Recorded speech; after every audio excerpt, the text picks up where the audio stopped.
for the sake of using them. Use them because you have something to say. Much talking is the cause of danger. Silence is the means of avoiding misfortune. The talkative parrot is shut up in a cage. Other birds without speech fly freely about. There are 4 things to consider when to stay silent. 1. Stay silent when you have nothing to say.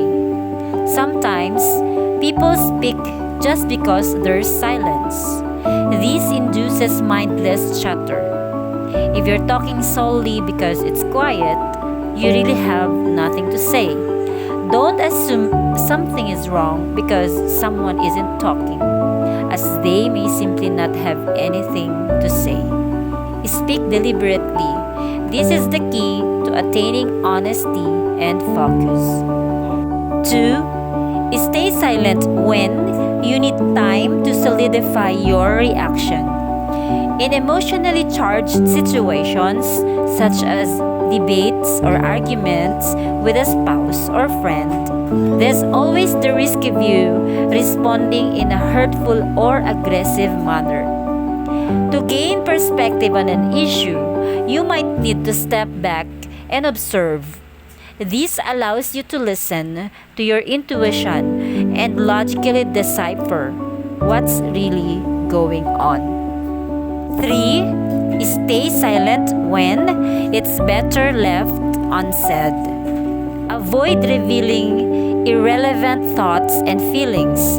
For example, there's no need to tell your uncle that you think his wife is unattractive and he could do better. This rule also applies when someone entrusts you with private information. If you reveal what someone has told you in confidence, they'll have a hard time trusting you again. 4. Stay silent when you don't have a receptive listener. There's no use talking if the person isn't listening to you because the message you're trying to convey will not be heard. There are also 4 things to remember when it's time to speak. 1. Speak when you want to let your feelings known.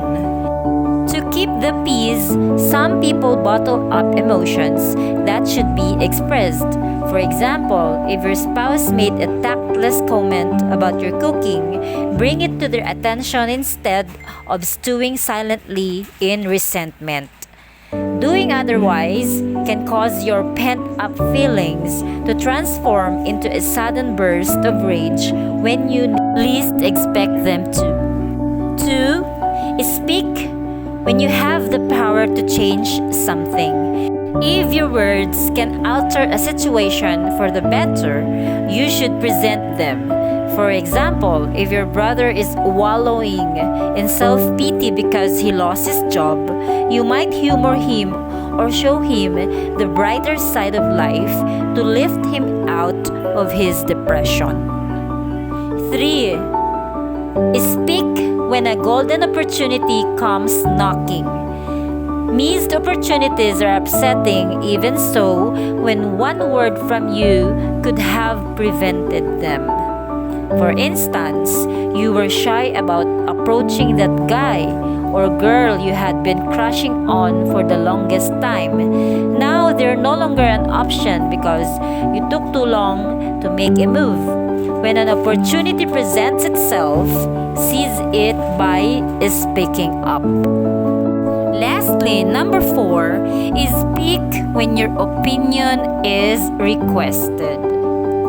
Everyone has an opinion. If someone asks for yours, don't be timid. Deliver it truthfully and with diplomacy. Now, how to become a quiet person? First, practice thinking about things before you even say them. For example, if you get mad at someone, have what you are going to say pictured in your head. Hold it there for 3 to 5 seconds Is what you were going to say really worth your time? If not, just think them to the person. If an answer is really needed, think and answer in a smart way. Second, to be quiet is to never interrupt people. Interrupting is just rude and gets on everyone's nerves. If you have something to say and someone else is talking, go ahead and think about what you want to say until the others are done talking. This is a good way to involve thinking things through in your everyday life. Third, to be quiet, get a good time-consuming hobby. A hobby will keep your mind occupied instead of your mouth. Some examples of perfect hobbies of these are reading, drawing, music, and dancing. Any hobby will work, but it will only work if you keep your mind focused on it. Just make sure you can remain quiet too. Fourth, to be quiet, let the other person speak first. That way, you are maintaining a quiet persona and showing you have a polite and kind appeal. Fifth, to be quiet, use manners. Manners are an important way to help us stop and think about the context of our behavior. Think about whether or not being noisy is being considerate of others' needs. Places such as libraries, theaters, examination rooms, etc. are obvious places where we should keep our voices down.